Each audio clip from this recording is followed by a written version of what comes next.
بسم اللہ الرحمن الرحیم الحمد للہ وکفا وسلام علی عبادہ الذین اصطفى اما بعد اعوذ باللہ من الشیطان الرجیم بسم اللہ الرحمن الرحیم هو اللہ الذی لا الہ الا هو عالم الغیب والشہادہ وهو الرحمن الرحیم سبحان ربک رب العزة عما یصفون وسلام علی المرسلین والحمد للہ رب العالمین اللہم صل علی سیدنا محمد وعلی آل سیدنا محمد وبارک وسلم اللہم صل علی سیدنا محمد وعلی آل سیدنا محمد وبارک وسلم اللہم صل علی سیدنا محمد وعلی آل سیدنا محمد وبارک وسلم۔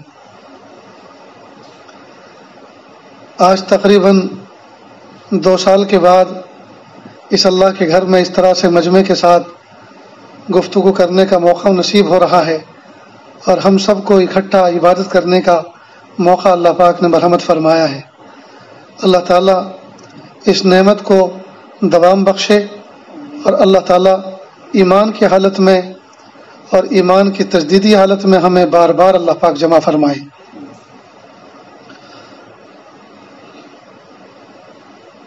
ان 2 سالوں کے اندر پوری دنیا پہ عجیب عجیب حالات گزرے۔ یہ جو بیماری جو کسی نہ کسی درجے میں ابھی دنیا میں قیام پذیر ہے، اور اس کو لہروں کے نام سے موسوم کیا جا رہا ہے، پہلی لہر اور دوسری اور تیسری، اور نہ جانے کتنی لہر باقی ہوں گی، یہ تو اللہ ہی کے علم میں ہے۔ اگر یہ کوئی بیماری ہے تو اللہ تعالیٰ نے اس میں اپنی 2 شان کا اظہار فرمایا۔ ایک ہے اللہ تعالیٰ کی قدرت، اور ایک ہے اللہ تعالیٰ کی بے نیازی۔ اگر ہم اس کو بیماری مان لیں، بیماری ہے جیسے کہ اس کے اثرات حالات نظر آتے ہیں، تو اس میں اللہ تعالیٰ نے 2 اپنی شیون کا اظہار کیا، 2 شانوں کا اظہار کیا۔ ایک تو اللہ پاک نے شان قدرت دکھلائی، اور شان قدرت یہ کہ اللہ چاہتے تو آسمان سے کوئی سیارہ گرا دیتے، کوئی ٹکڑا گرا دیتے، اور 1-2 کروڑ لوگ دفعتاً ایک لمحے میں چشم زدن میں سب کے سب ہلاک ہو جاتے۔ عین ممکن تھا، اللہ سے کر سکتے تھے، لیکن پتہ ہے اس زمانے میں لوگ کیا کہتے ہیں؟ یہ قدرت کا قہر ہے جی، اور وہ گاڈ ہے، وہ خدا ہے، وہ رب ہے، اس نے ہم کمزوروں پہ ظلم کیا اور ہمیں مار دیا۔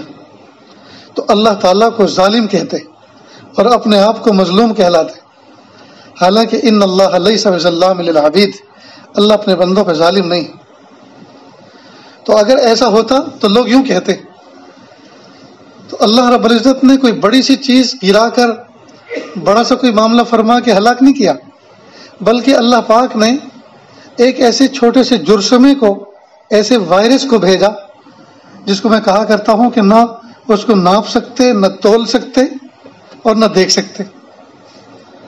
آتھینٹک ڈاکٹر کا کہنا ہے کہ بال پین کی نوک، بال پین کا پوائنٹ جو 0.5 ہوتا ہے، اس کو اگر کاغذ پہ یوں رکھ کے اٹھاؤ، اب جو نقطہ بنا کاغذ پر، اس نقطے پر 10,000 یہ وائرس بیٹھ سکتے ہیں، اتنے مہینے۔ اور انسان کی ہلاکت کے لیے ایک بھی کافی ہے، 10 کے 10,000 نہیں، صرف ایک۔ اب بتائیے اس کو دوربین تو دوربین، خوردبین سے بھی نہیں دیکھ سکتے۔ اب اللہ پاک نے اس کو بھیجا، اور یہ انسانوں پہ سوار ہوا، انسان اس کا کیریئر بنا اور دنیا میں پھیلا، اور اچھے اچھے سائنٹسٹ، اچھے اچھے عقل مند، بڑے بڑے تھنک ٹینک، بڑے بڑے سمجھدار اسمارٹ قسم کے لوگ، سب کے سب اس کے سامنے بے بس، سارا میڈیکل سسٹم بے بس۔ آج تک اس کی دوائی ایجاد نہیں ہوئی۔ یہ جو ویکسین لگ رہی ہیں وہ اس کا علاج نہیں ہے، وہ تو ایک ایمونٹی بوسٹر، یعنی قوت مدافعت کو ڈیولپ کرنے والا، قوت مدافعت کو تیز کرنے والا ایک انجیکشن ہے۔ اس کے بارے میں یہ کہا جا رہا ہے وہ اس بیماری کا حل نہیں ہے، بلکہ اور بہت ساری بیماریوں کے لیے وہ دفاع کا سبب بنے گا. لہذا یہ جو سینیٹائزر ہے نا، سینیٹائزر، یہ سینیٹائزر کیا، یہ کفے افسوس مل رہے ہیں سارے لوگ کہ ہائے پتہ بھی نہیں چلا کیسا تھا جی، اور کام کر گیا اپنا. یہ تو کفے افسوس مل رہے ہیں، افسوس کی ہتھیلی مل رہے ہیں. سینیٹائزر نہیں ہے، اپنی ناکامی کا اظہار ہے، اپنی مایوسی کا اظہار ہے. تو اللہ پاک نے گویا بزبان حال یہ فرمایا کہ دیکھو قوت والے تم، سائنسداں تم، ٹیکنالوجی والے تم، نیوکلر پاور تم، جی ہر طرح کی ظاہری قوت میں نے تمہیں دے رکھی ہے. میں تو تمہیں ایک ایسی چیز سے ہلاک کروں گا جس کو تم دیکھ بھی نہیں سکتے. واقعی وما یعلم جنود ربک الا ہو، اللہ کے لشکروں کو کوئی نہیں جان سکتا، کوئی نہیں سمجھ سکتا، کوئی نہیں پہچان سکتا. تو یہ تقریر تو اس وقت ہے جب کہ ہم اس کو بیماری مان لے جائیں، بیماری مان لیں تب. اللہ پاک نے اس میں شان قدرت دکھلائی. اور اہل ایمان کو کیا بتلایا؟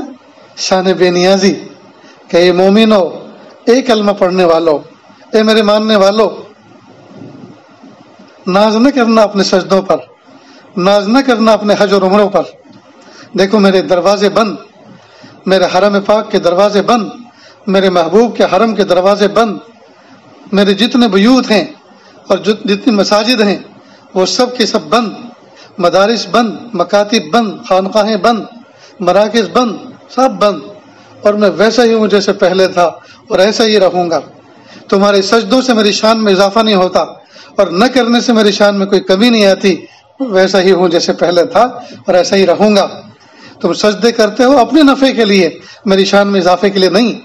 مجھے تمہارے سجدوں کی ضرورت نہیں ہے. تو اللہ پاک نے اہل ایمان کو شان بے نیازی دکھلائی. اب ہم کیا کریں؟ ہم کہیں اللہ سے پیارے اللہ آپ کو تو ہماری ضرورت نہیں ہے، ہماری سجدوں کی ضرورت نہیں ہے، لیکن ہمیں تو آپ کی ضرورت ہے. اللہ جی آپ راضی ہو جائیے، آپ اپنی محبت کا معاملہ فرمائیے اور ہمیں اپنے در پہ آنے کی اجازت دیجیے. یہ تو اس وقت ہے جب کہ ہم اس کو بیماری مان لیں. تو پھر دو حالت، ایک اللہ پاک نے شان قدرت دکھلائی اور دوسری طرف اللہ نے شان بے نیازی دکھلائی. اور اگر یہ بیماری نہیں ہے تو اس سے بڑا دجل اور اس سے بڑا دھوکہ کائنات میں آج تک نہیں ہوا.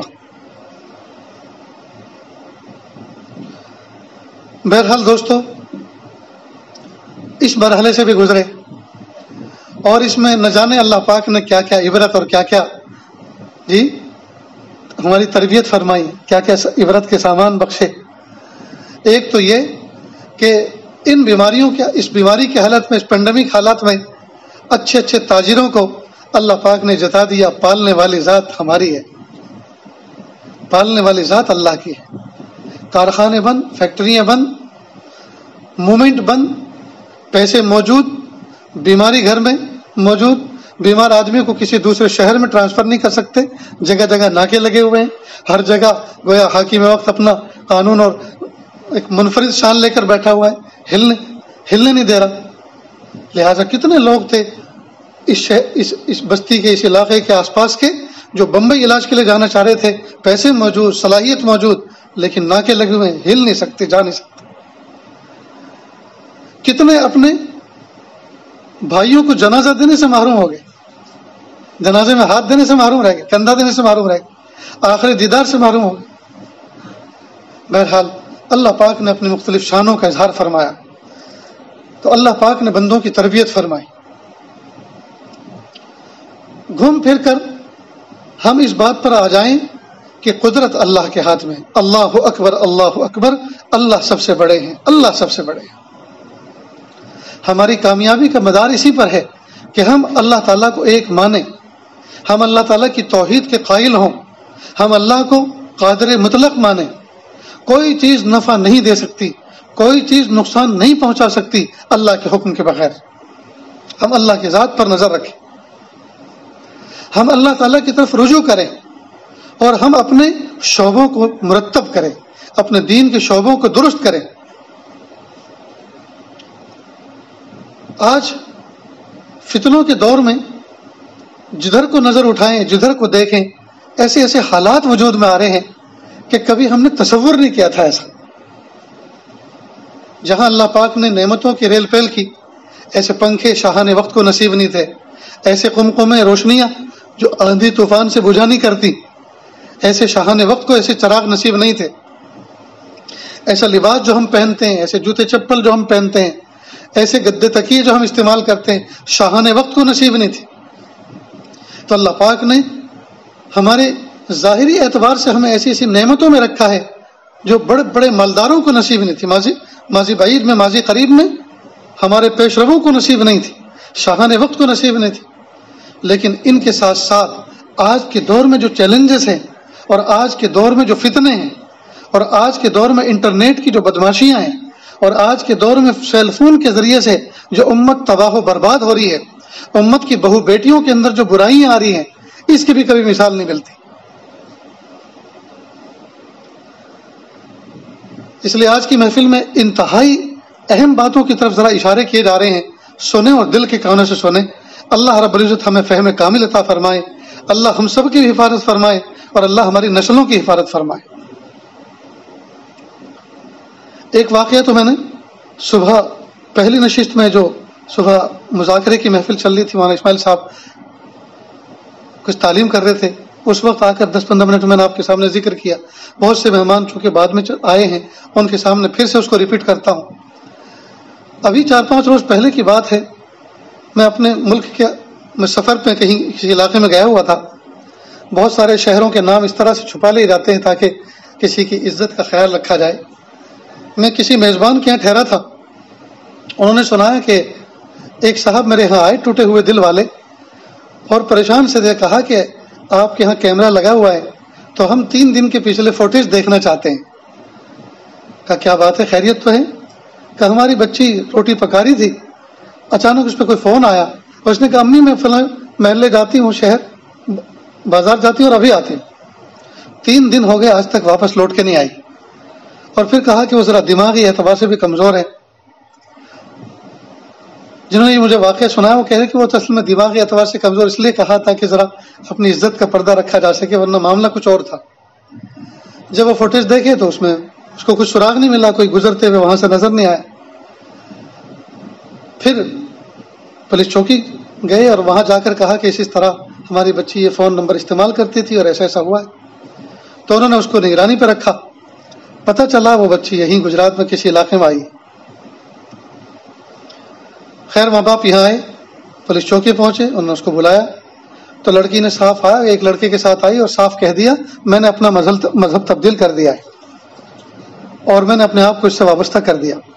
فوراً پولیس نے کہا جاؤ یہاں سے، فوراً نکل جاؤ ورنہ تمہارے لیے پریشانی آ جائے. بچی بالغ ہے، اس نے اپنا فیصلہ خود کر لیا ہے.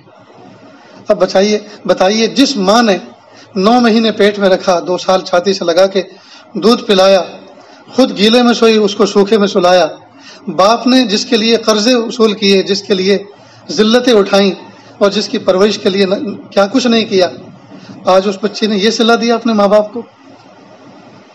اور کسی بھگوڑے کو اور کسی نمک حرام کو اپنا وفادار سمجھا، جس نے 2 جملے محبت کے بول دیے اس کو اپنا وفادار سمجھا، اور ماں باپ کو اس کے نظر میں حقیر سمجھا، ذلیل سمجھا، ہلکا سمجھا، بیکار سمجھا. یہ کیا فہم ہے، کیا سوچ ہے؟ تو ضرورت ہے اس بات کی کہ ہم اپنے گھروں کے اندر خاص طور سے جوان بچیوں کو جو ان میرڈ ہیں، بلکہ میں تو کہتا ہوں جو شادی شدہ ہو چکی ہیں، ان کو اسمارٹ اور اینڈرائڈ فون دینے کی ضرورت نہیں ہے. دوست سیدھا سادہ کی پیڈ والا فون بھی استعمال کریں، ہلو ہلو ہی تو کرنا ہے، صرف آواز ہی تو سنانی ہے، کافی ہے. ہاں البتہ کوئی چیز یوٹیوب پہ دیکھنی ہے، باپ کی موجودگی میں جب وہ رات کو گھر میں آئے اس کے فون میں دیکھیں. محرموں کے ساتھ کوئی ویڈیو کانفرنس کرنی ہے، کوئی بات کرنی ہے، ان کے ساتھ بیٹھ کے کریں. اس کے لیے پرسنل فون رکھنے کی کیا ضرورت ہے؟ جیسے ایک عورت ذات اپنے گھر میں رہتے ہوئے اپنے شوہروں کی نظر سے چھپ کر وہ جاب نہیں کرتی، وہ کوئی اور سروس نہیں کرتی، وہ ہر چیز ان کے نظر کے سامنے رکھتی ہیں، تو پھر ان کی نظروں سے بچ کر، ماں باپ کی نظروں سے بچ کر، بھائی بہنوں کی نظروں سے بچ کر، شوہر کی نظروں سے بچ کر خفیہ تعلقات اپنے کیوں رکھتی؟ اس فون نے دوستو بڑی تباہی مچائی. اور ایک بہت بڑا المیہ اور ہے حق و باطل ایسا مشتبہ ہو گیا. یوٹیوب پہ بیان سن رہے ہیں کہ ہم تو بس صرف بیان سنتے ہیں, تو کس کے سن رہے ہو تو بتاؤ. کب فلاں پگڑی والا, اب اس پہ کوئی قادیانی ہے, وہ بھی پگڑی جبہ دستار لے کر بیٹھا ہے, اس کی پیشانی پہ تو نہیں لکھا قادیانی ہے. اس پر بہت سے فرقے باطلہ کے لوگ ہیں, ان کی پیشانیوں پہ تو نہیں لکھا کہ یہ اس فرقے کا مالک ہے, یہ اس فرقے کا فلوکار ہے. اللہ اکبر. اب ان کی باتیں سن رہی ہیں اور خواہ گھر بیٹھے شکوک و شبہات مبتلا. اس پہ ایک شخص تقریر کر رہا ہے کہ ثواب نہیں پہنچتا, یہ جو ہم قرآن شریف پڑھتے ہیں یہ ہمارے نفع کے لیے, بس اس کا کوئی ثواب کسی کو پہنچائے تو کوئی ثواب آپ پہنچتا نہیں ہے. اب بتائیے اگر اس طرح کی بات کی جا رہی ہے تو شک کہ ہم تو خواہ کی محنت کر رہے ہیں, پھر خواہ ہم سے روزانہ قرآن پاک پڑھوایا جاتا ہے, جب ثواب نہیں پہنچتا تو اس کا کیا مطلب.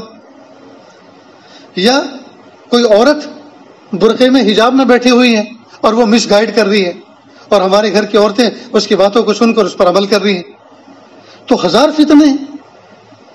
تو کیا ضرورت ہے ہمیں اس طرح کی چیزوں میں پھنسنے کی.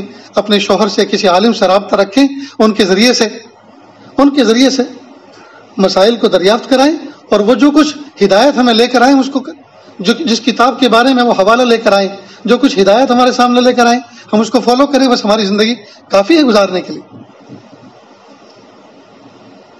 ایک بات. دوسری بات, ابھی پچھلے سردیوں کے موسم میں اپنے استاد حضرت کاتب جاوید صاحب جمشید پوری دامت برکاتہم کے ساتھ جمشید پور ٹاٹا گیا. کلکتہ اترے, وہاں سے جمشید پور ٹاٹا گئے. جمشید پور سے واپس ہونا تھا مجھے دہلی وایا کرتے ہوئے سورت, تو رانچی ایئرپورٹ سے میں نے فلائٹ پکڑی. استاذ نے راستے کے لیے کچھ توشہ بھی دیا کہ صبح سے شام ہو جائے گی آپ کو گھر تو پہنچتے ہوئے, آپ دہلی ایئرپورٹ پر یہ ٹفن کھول کے کھا لیں. اور کچھ زیادہ مقدار میں دیا, کہا کہ اگر کوئی مومن نظر آئے تو ساتھ میں شریک کر لینا, ورنہ کام والے بہت سے ہوتے ہیں ان کو دے دیجیے. دہلی ایئرپورٹ پہ تقریباً دن کے 12 ساڑھے 12 بجے میں پہنچا, تو میں نے اپنا ٹفن ایک طرف کنارے پہ اس کو کھولا, بسم اللہ پڑھ کے کھانا شروع کیا. اتنے میں 2 شخص میرے بائیں طرف, کرسیاں خالی تھی اور وہ علاقہ وہ کونا تقریباً سناٹا سا تھا, وہاں 2 آ کر اور بیٹھ گئے. جب میں کھانے سے فارغ ہوا اور میں نے بائیں طرف دیکھا تو دونوں ایک طرح کا کھانا کھا رہے تھے. ایک اس میں سادھو تھا, مذہبی لباس پہنا ہوا تھا اپنا, اور دوسرا اننون تھا, سمجھ بھی نہیں آ رہا تھا کون ہے. میں نے سوچا ہم جیسے حلیہ پہننے والوں کے لیے جو آج کل معاشرے میں زہر گھولا گیا ہے میڈیا کے ذریعے سے, اور باقاعدہ یہ لوگوں کا پروفیشنل بن چکا ہے, منافرت پیدا کرنا, نفرت پیدا کرنا, نفرت کرو, لڑاؤ اور سیاست کرو, یہ ایک ٹرینڈ بن گیا ہے.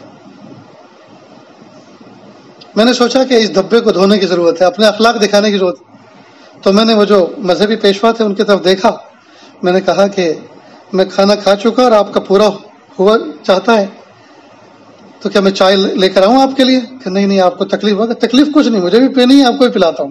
ٹھیک.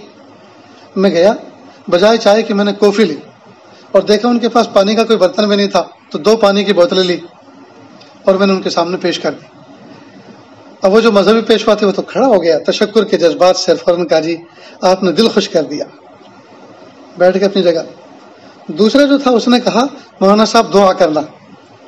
جب اس نے یہ لفظ کہا مولانا صاحب دعا کرنا, تو میں ٹھٹکا کہ یہ ہیں تو دونوں ساتھ, کھانا بھی دونوں نے ایک سے کھایا, اور وہ لفظ یہ استعمال کر رہا ہے کہ مولانا صاحب دعا کرنا.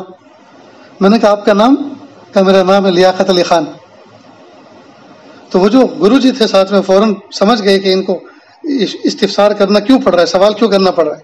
انہوں نے کہا یہ میرا چیلا ہے, میں ان کا گرو ہوں, ہم دونوں ساتھ رہتے ہیں. آپ لوگوں نے ایسا سن لیا جیسے کچھ ہوا ہی نہیں, نہ کوئی تعجب نہ کچھ. آپ سمجھ نہیں رہے اس کا کیا مطلب ہے, کتنا گمبھیر یہ معاملہ ہے.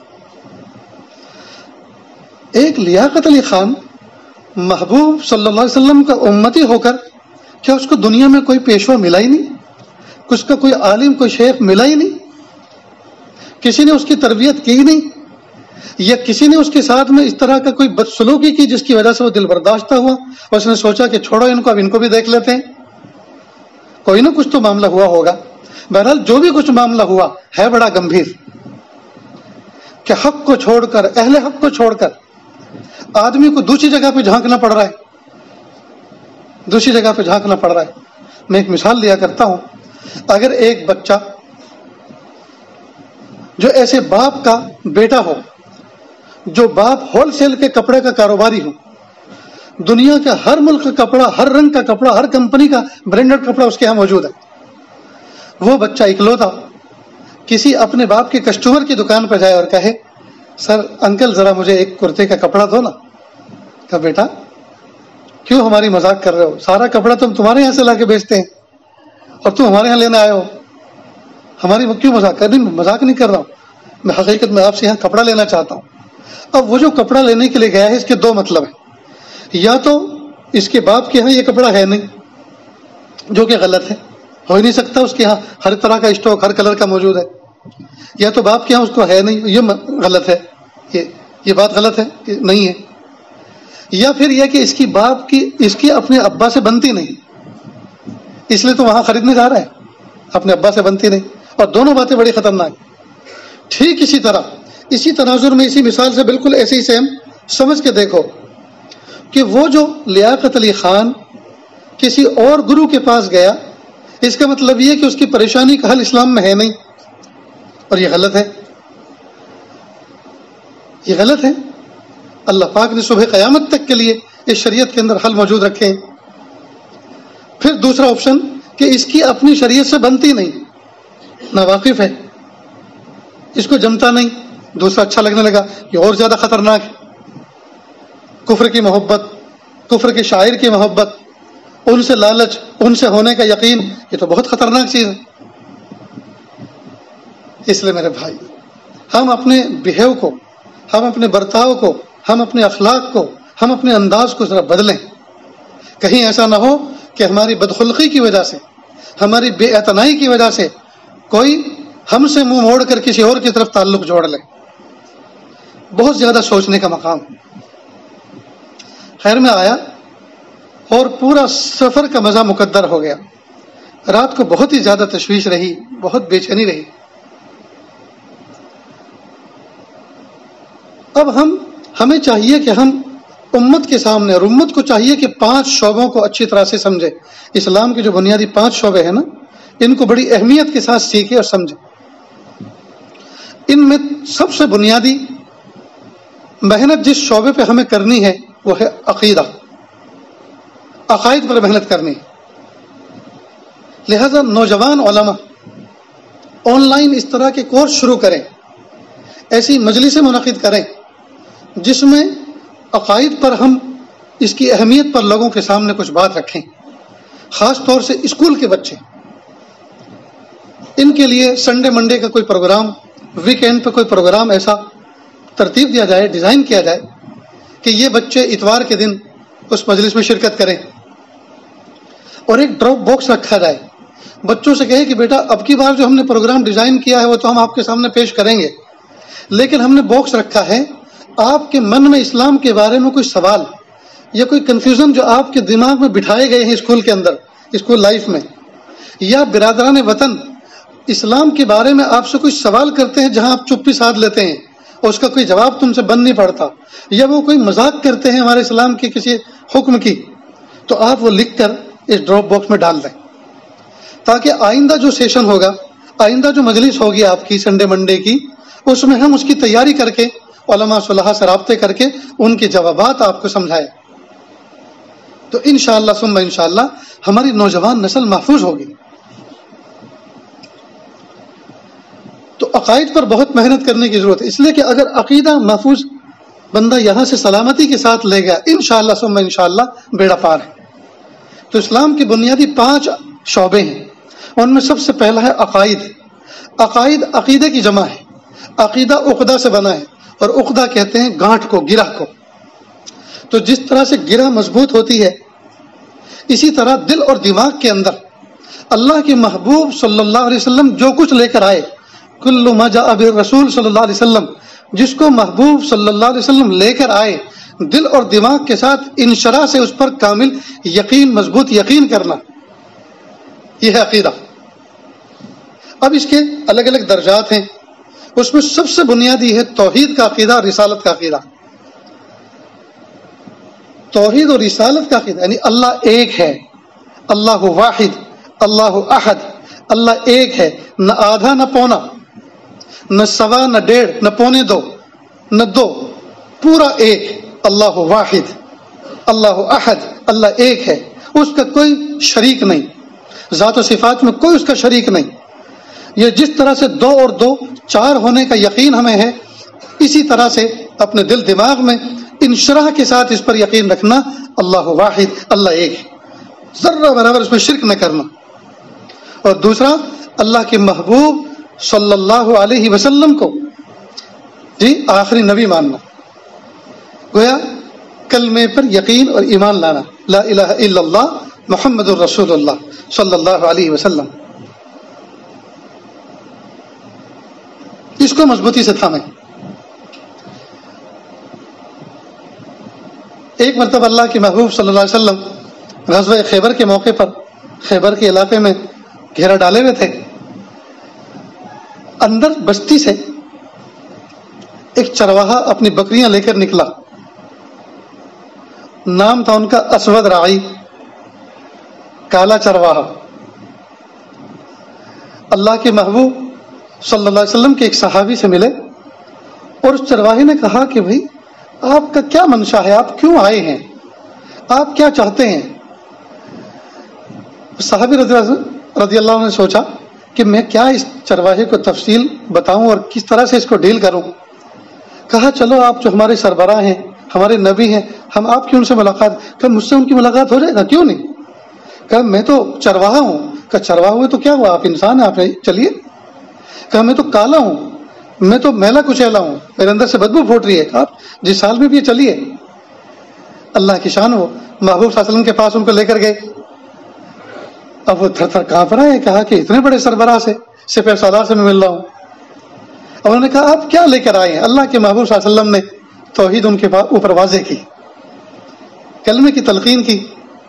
کہ اگر میں اسلام میں داخل ہو جاؤں تو کیا میں ہو سکتا ہوں؟ میں ایک چرواہوں کا کیوں نہیں ہو سکتے؟ اور کہا کہ پھر جب اچھا اللہ کے محبوب صلی اللہ علیہ وسلم کو کلمہ پڑھا دیا. جب انہوں نے کلمہ پڑھ لیا کہ اب مجھے کرنا کیا ہے؟ کہ دیکھو ابھی نماز کا بھی وقت نہیں ہے کہ آپ نماز پڑھو، ابھی رمضان کا بھی مہینہ نہیں ہے کہ آپ رمضان کے روزے رکھو، ابھی حج کا بھی موقع نہیں ہے کہ آپ حج کرو. آپ ایسا کرو، اس وقت جو مہم چل رہی ہے ضرب یضربو کی، اس میں شامل ہو جاؤ. چنانچہ اس میں وہ شامل ہو گئے. کہا اگر میں اس میں شامل ہو جاؤں اور مارا جاؤں تو کیا ہوں؟ کہ آپ کو اللہ پاک جنت عطا فرمائیں گے. اور اللہ کہا میری اس کالس کا کیا ہوگا؟ کہ اللہ تعالیٰ آپ کو چمکدار بنا دیں گے، آپ کے دل کو روشن کر دیں گے، آپ کے ظاہر کو روشن کر دیں گے. خیر محبوب صلی اللہ علیہ وسلم نے جنرلی موٹی موٹی تعلیمات ان کے سامنے پیش کی. اللہ کی شان، وہ تو میدان کارزار میں گھس گئے اور بکریوں کو ہنکار دیا بستی کی طرف، اور وہ جٹ گئے. یہاں تک کہ شام کے وقت کچھ جو شہداء کے جنازے جمع ہوئے، دیکھا اس میں اس اسود راعی کا بھی جنازہ تھا. اور محبوب صلی اللہ علیہ وسلم نے پھر صحابہ کرام کے سامنے ذکر فرمایا کہ دیکھو ایک وقت کی نماز نہیں پڑھی، ایک سجدہ نہیں کیا، اور ایک حج نہیں کیا، ایک روزہ نہیں رکھا، اور جنتی بن گیا اس کلمے کی برکت سے. تو یہ جو کلمہ ہے اور یہ جو عقیدہ توحید ہے، سبحان اللہ، اس کی بڑی برکات ہے، اس کی بڑی برکات ہے. تو اسلام کے جو بنیادی 5 شعبے ہیں، ان میں سے ہے ایک شعبہ عقائد کا. اور عقائد میں سب سے بنیادی عقیدہ توحید و رسالت کا ہے. توحید و رسالت، ہم اللہ کو ایک مانے، ایک جانے، اور محبوب صلی اللہ علیہ وسلم کو آخری نبی مانے، ان کو خاتم النبیین مانے. اس کے بعد دوسرا شعبہ ہے معاملات، دوسرا شعبہ عبادات. عقائد کے بعد عبادات. عبادت میں 4 چیزیں ہیں: نماز، روزہ، حج اور زکوٰۃ. جس موقع پر جو عبادت کرنے کا موقع آئے، اس موقع پر اس عبادت کو احسن طریقے سے ادا کریں. نماز کا حکم آیا، نماز کا وقت آ گیا، ہم نماز ٹوٹ کے ڈوب کے پڑھیں محبتوں کے ساتھ. رمضان کے روزے آ رہے ہیں تو ہم اس کو فاقہ کشی نہ سمجھیں، اللہ کا حکم سمجھیں، محبتوں کے ساتھ روزے رکھیں، تراویح پڑھیں، دن رات کی عبادتیں کریں. اللہ پاک نے مال دیا ہے تو مال میں سے جو اس کا سلیبس ہے، اس کا حصہ ہے زکوٰۃ کا، وہ نکالیں اور اس کو ٹیکس نہ سمجھیں، بوجھ نہ سمجھیں. اللہ نے مال دیا ہے، خوشی خوشی سفر حج پر جائیں، جھوم جھوم کر ٹوٹ کر طواف کریں اور اللہ کا یہ فریضہ ادا کریں. تو دوسرا شعبہ عبادات کا. تیسرا ہے معاملات. قربان جائیں، اسلام صرف چند تسبیحات پڑھنے، چند مالائے جپنے، خاص قسم کا لباس پہننے، رنگ بدلنے کا نام اسلام نہیں ہے. اسلام تو لائف اسٹائل کا نام.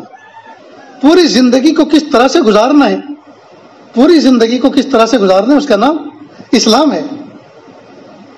پوری زندگی، اس میں عبادات بھی ہے، اس میں معاملات بھی ہے جی، اور اس میں عقائد بھی ہے، اور اس میں اخلاق بھی ہے. یہ تمام کی تمام چیزیں. تو نمبر 1 شعبہ عقیدے کا ہے، عقائد کا. دوسرا عبادات. تیسرا معاملات. معاملات ہمارے کس طرح ہو؟ معاملات کا معنی لین دین، لین دین، خرید و فروخت. ہم کرائے پہ زمین دیں تو کس طرح دیں، کرائے پہ گھر لیں تو کیسے لیں، سونے کی بیع و شراء کس طرح سے کی جاتی ہے، باغات کی بیع و شراء کس طرح سے کی جاتی ہے. ایک آدمی دریا کے کنارے کھڑا ہے اور کہہ رہا ہے کہ میں جال ڈالتا ہوں، جتنی مچھلی آئیں گی آپ کو 500 روپے میں دوں گا. اب آپ خوش ہو کر کھڑے ہو گئے. اب مچھلی آئی اتنی سی تو آپ 500 روپے میں لیں گے؟ نہیں لیں گے. یا مچھلی آئی 1 من تو وہ 500 روپے میں دے گا؟ مکر جائے گا کہ نہیں لے 500 تم لو، میں تو بڑی قیمت میں اس کو بیچوں گا. تو شریعت نے کہا کہ لینا دینا تو بات کی بات ہے، یہ سرے سے بیع ہی جائز نہیں. جس چیز کا بھی وجود نہیں ہے اس کی بیع و شراء جائز نہیں ہے.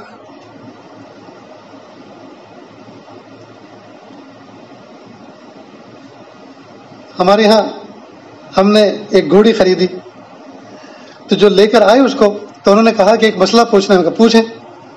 تو کہا میرے ہاں گھوڑا ہے، لوگ اپنی گھوڑیاں لے کر آتے ہیں اور ہمارے گھوڑے سے شادی کرواتے ہیں، اور میں اس پر پیسے لیتا ہوں، تو جائز ہے؟ میں نے کہا نہیں، بالکل جائز نہیں. تو کہا پھر بیچ دوں؟ میں کہا نہیں، اس کو مت بیچیں. تو کہا پھر خالی پیس کو کھلا کے پالنے کا گھوڑے کا فائدہ کیا؟ میں نے کہا طریقہ بتاتے ہیں اس کو. شریعت نے اس کو مال قرار نہیں دیا، لہٰذا اس پر پیسے لینے جائز نہیں. آپ ایسا کریں، اپنے گھوڑے کے پاس جو نسل کا گھوڑا آپ نے پالا ہے، اور لوگ جو ہیں بریڈنگ کے لیے اپنی گھوڑیوں کو لے کر آتے ہیں، تو آپ ان سے کہو بھی گھوڑے کو میرے گھوڑے کے پاس سے باندھ جاؤ جب تک اس کا وہ عمل پورا ہو، وہ پرتیکریا پوری ہو. اب وہ چاہے 2 گھنٹے ہو، 4 گھنٹے، 1 دن، 2 دن. اب جب وہ گھوڑی کو لے کر جائے تو ان سے کہیں کہ آپ نے جو اپنی گھوڑی میرے یہاں رکھی ہے تو میں اس کا کرایہ لیتا ہوں 2000 روپے. اب یہ پیسہ لینا جائز ہو گیا. آپ گھوڑے اور گھوڑی کے اس عمل کا پیسہ مت لو، بلکہ گھوڑی کو اپنے گھوڑے کے پاس باندھنے، اس کو چارہ دینے، پانی پلانے یا رکھنے، اس کا کرایہ لو آپ سے. اب بڑے خوش ہو گئے. تو دیکھیے، اسلام نے اپنے ماننے والوں کو کہیں 4 راستے پہ کھڑا نہیں کیا، بلکہ جو بھی پرابلم ہے اس پرابلم کو سولو کر کے دیا ہے، بلکہ پریشانی میں مبتلا نہیں کیا، اس کو آسانی دکھلائی. تو یہ ہے معاملات. اس طرح سے معاملات کیے جاتے ہیں. اسماعیل صاحب یہاں بیٹھے ہوئے ہیں. ایک مرتبہ انہوں نے اپنا گھر دکھلایا. والد صاحب نے ایک فلیٹ لیا اور کہا کہ والد صاحب اوپر ہیں، موجود ہیں، ذرا اوپر چڑھنے کی تکلیف تو ہوگی لیکن وہ خوش ہو جائیں گے، دعا ہو جائے. بہت اچھا گیا، بڑا پسند آیا. ہم نے پوچھا کہ کتنے کا لیا؟ کہ والد صاحب نے کہا کتنے کا لیا وہ تو بعد میں بتائیں گے، کیسے لیا پہلے وہ بتاتے. تو کہا 2-3 بھائی تھے، سب نے اپنے اپنے حصے کے مکانات بیچ کر شہر سے باہر بنا لیے. اب یہ فلیٹ جس کو ہم نے خریدا، اس کے مالک کے پاس ہم گئے خریدنے کے لیے. بھائیوں نے کہا کہ تو بھی اپنے حصے کا بیچ کے باہر آ جا، شہر سے باہر بسائیں گے گھر. تو ہم نے اس سے قیمت پوچھی. اس نے کہا وہ تو بعد میں، میرا ایک پڑوسی مسلمان ہے، پہلے میں آپ ان کو ملا دیتا ہوں، اگر وہ یہ کہیں کہ ہاں ان کو بیچ سکتے ہو تو پھر میں بیچوں گا، ورنہ میں تو پیسے گن کے چلا جاؤں گا اور تم آ کے یہاں رہو گے. میرے پڑوسی کو اگر آپ کی ذات سے تکلیف پہنچی تو وہ مجھے کوسے گا. دیکھو یہ حق کے شفا ہے، یہ اسلام کے معاملات اور معاشرت میں داخل ہے. معاشرت سے بھی متعلق ہے اس حق کے شفا کا معاملہ، اور معاملات سے بھی متعلق ہے. اس سے حسن معاشرت وجود میں آتی ہے، اور یہ حسن معاملہ بھی ہے، لین دین سے تعلق ہے. اس لیے کہ جب آپ اپنا گھر بیچ رہے ہیں تو آپ کا پڑوسی اس کا زیادہ حقدار ہے، کیونکہ اس کے موقع کی جگہ ہے، اس کے بچے بڑے ہو رہے ہیں، کل اس کو چل کر گھر تو چھوٹا پڑنے والا ہے، بچوں کو سیٹ کرنا ہے. تو اگر پڑوس میں اس کو جگہ مل جائے تو اسی کو لارج کر لے گا نا وہ، یا اوپر نیچے جگہ مل جائے تو بچوں کو نیچے اوپر بسا لے گا، ورنہ تو اسے کہیں فاصلے سے بسانا پڑے گا، ہر وقت اس کو فکر ہوگی. تو شریعت نے اس نفسیاتی چیز کا خیال رکھتے ہوئے یہ حکم دیا کہ جب کوئی چیز بیچو تو پہلے آپ اپنے پڑوسی سے پوچھو. آج ہم میں کتنے ہیں جو پڑوسی سے پوچھتے ہیں؟ کانوں کان خبر نہیں ہوتی، اور ایسے آدمی کو بسا کے جاتے ہیں جو زندگی بھر چھاتی پہ مونگ ڈلتا ہے۔ اللہ حفاظت فرمائے۔ تو یہ ہے معاملات، اس سے متعلق مستقل شریعت کا ایک سلیبس ہے، شریعت کا پورا ایک نظام ہے کہ معاملات ہم کس طرح سے طے کریں۔ اب پورے شریعت کے معاملات کی تو ڈھیر ساری کتابیں ہیں، تو ہم پورے کے پورے سیکھیں نہیں، جتنے معاملات ہم سے وابستہ ہوتے جائیں ان کا مسئلہ، اس کا حکم پوچھتے جاؤ۔ جس موقع پر جو معاملہ درپیش ہو فوراً اس کا شرعی طریقہ کیا ہے، اسلامی طریقہ کیا ہے، وہ کسی مفتی سے، عالم سے آپ پوچھیے۔ تو ایک شعبہ ہے اسلام کا عقائد، دوسرا ہے عبادات، تیسرا ہے معاملات، چوتھا ہے معاشرت۔ معاشرت کہتے ہیں رہن سہن کو، معاملات تو خرید و فروخت لین دین کو کہتے ہیں، معاشرت کہتے ہیں رہن سہن کو، بڑے چھوٹوں کے ساتھ کس طرح سے برتاؤ کریں، چھوٹے اپنے بڑوں کے ساتھ کس طرح کا بیہیو کریں، پڑوسی پڑوسی کے ساتھ کس طرح کا معاملہ کریں، رشتہ دار رشتہ داروں کے ساتھ کس طرح کا معاملہ کریں، رشتہ داریاں کس طرح سے نبھائی جائیں جی، اور خونی رشتے کس طرح سے نبھائے جائیں، یہ آپس کی معاشرت۔ اب ہمارا حال یہ ہے، شہروں کے اندر فلیٹ سسٹم میں رہتے ہیں، اب رات کو شوق ہوا کہ ذرا کباب بناتے ہیں، دو چار دوستوں کو بلا لیا، چلو کباب کی پارٹی۔ اب رات کا 1 بجا ہوا ہے، نیچے کے لوگ سو رہے ہیں اور ہم اوپر جو ہیں وہ قیمہ کوٹ رہے ہیں، اب کھٹ کھٹ کی آواز ہو رہی ہے، سب کی نیند خراب ہو رہی ہے، ڈسٹرب ہو رہی ہے۔ کیا اس لیے نہیں سکتے کہ آپ بڑے اتنے ہیں کہ وہ شرماتے ہیں، یا آپ اس طرح کے اپنی چھوی آپ نے ایسی بنا رکھی ہے کہ ہم ڈون ہیں اس علاقے کے، مجالے کو کچھ کہے، یا آپ کے اوپر والے آپ کو تکلیف دے رہے ہیں۔ بہرحال ہم کسی کو تکلیف دیں یا ہمیں کوئی تکلیف دے، تکلیف تو تکلیف ہے نا۔ اسی طرح ہم نے گاڑی لے لی اور جگہ پارکنگ کی ہمارے پاس ہے نہیں، پہلے تو اس کا انتظام سوچنا تھا، اب لے لی، کبھی اس کے دروازے کے سامنے کھڑی ہے، کبھی اس کی دکان کے سامنے، کبھی وہ پریشان کبھی وہ پریشان۔ آپ کو تو جب کبھی سفر پہ نکلنا ہوتا تب راحت ہوتی ہے، لیکن آپ کی اس راحت کے سامان سے تکلیف تو 24 گھنٹے ہوتی ہے۔ اسی طرح مسجد پر ہم آئے اور ہم اپنے جوتے چپل اس طرح سے نکال لیں، برسات کا موسم ہے جی، کہ ہم نے سب کے جوتوں کو پھلانگ کر سب سے پہلی صف میں، جو جوتوں کی پہلی صف ہے وہاں لا کے اپنے جوتے رکھے، وہ بھی کسی دوسرے کے جوتی چپل کے اوپر۔ غور کریں دوستو، ہمارے جوتے کوئی فضیلت والے نہیں ہیں، یہ ہمارے بہت قیمتی نہیں ہیں، اور دوسروں کے جوتے جو ہیں وہ گئے گزرے نہیں ہیں، کیا پتہ آپ سے اعلیٰ کمپنی کا، برانڈ کمپنی کا دوسرا جوتا ہو، ایک بات۔ دوسری بات یہ، کیا پتہ جن جوتوں پہ آپ پیر رکھ کے چل کر آئے ہیں وہ کسی اللہ کے ولی کے جوتے ہوں اور ہم ان کی توہین کر رہے ہوں۔ پھر وہ جب آپ کے جوتوں کو اپنے جوتوں پہ نکلا ہوا دیکھیں گے تو ان کے دل میں کتنی تکلیف ہوگی، اور جب کسی اللہ کے ولی کو تو ہماری ذات سے تکلیف پہنچی تو پھر ہمارا بیڑا غرق ہونا ہی ہونا ہے۔ اس لیے کبھی ایسی حرکت نہ کریں، اپنے جوتوں کو کنارے پہ کریں۔ کئی مرتبہ بہت سے لوگ دائیں بائیں کر کے پھر اپنے جوتوں کی جگہ بناتے ہیں، ایسا نہ کریں، یہ بھی ایذاء مسلم میں داخل ہے، یہ بھی معاشرت کے آداب کے بالکل خلاف ہے۔ تو فلیٹوں میں جس ترتیب سے رہتے ہیں، مسجدوں میں ہم جس طرح سے آتے ہیں، اسی طرح ٹوائلٹ باتھ روم میں، toilet bath room, public toilet bath room ہوتے ہیں، خاص طور سے مساجد کے ساتھ، مدارس کے ساتھ، خانقاہوں کے ساتھ جو بنے ہوتے ہیں۔ اب ہم نے اپنی ضرورت پوری کی اور ہم باہر نکل آئے، یہ پتہ نہیں ہے کہ وہ نجاست جس کو ہم نے پانی سے بہانے کی کوشش کی ہے وہ بہی تو ہے، لیکن اس کے اثرات ابھی باقی ہیں، یہ وہ نجاست ابھی آگے تک روانہ نہیں ہوئی۔ اب دوسرا بندہ جو اندر جائے گا، آپ کی نجاست پہ اس کی نظر پڑے گی، اس کو تکلیف ہوگی، اس کی بدبو سے اسے تکلیف ہوگی، یہ بھی ایذاء مسلم میں داخل ہے، لیکن ہم اس کو ایذاء مسلم نہیں سمجھتے، یہ بھی حرام ہے، یہ بھی حرام ہے۔ ہم اپنی ضرورت سے اس طرح سے فارغ ہوں اور اس طرح سے صفائی، اس طرح سے پانی بہا کر باہر نکلیں کہ دوسرا بندہ جب وہاں جائے تو اس کو محسوس ہو کہ یہ بندہ استعمال کر کے نہیں گیا، شاید میرے لیے صفائی کر کے گیا ہے، ہونا تو یہ چاہیے۔ تو معاشرت ہماری درست ہو، تو عقائد، عبادات، معاملات، چوتھا معاشرت جی، اور پانچواں اخلاق، پانچواں شعبہ اسلام کا اخلاق۔ اخلاق کا تعلق اس دل کے ساتھ، اس دل کی کیفیات کے ساتھ، ہمارے اس دل میں دشمنی نہ ہو، عداوت نہ ہو، انتقام کا جذبہ نہ ہو، حسد نہ ہو، کینہ نہ ہو، بغض نہ ہو، عداوت نہ ہو، یہ سارے کیل کانٹے نہ ہو، اس کے اندر کیا ہو، اس میں اخلاص ہو، اس میں ہمدردی ہو، اس میں محبت ہو، جی یہ صفات ہونی چاہیے. غرض کہ ہمارا دل یہ رذائل سے پاک ہو اور فضائل سے بھرا ہوا ہو، ایسا ہمارا دل ہونا چاہیے.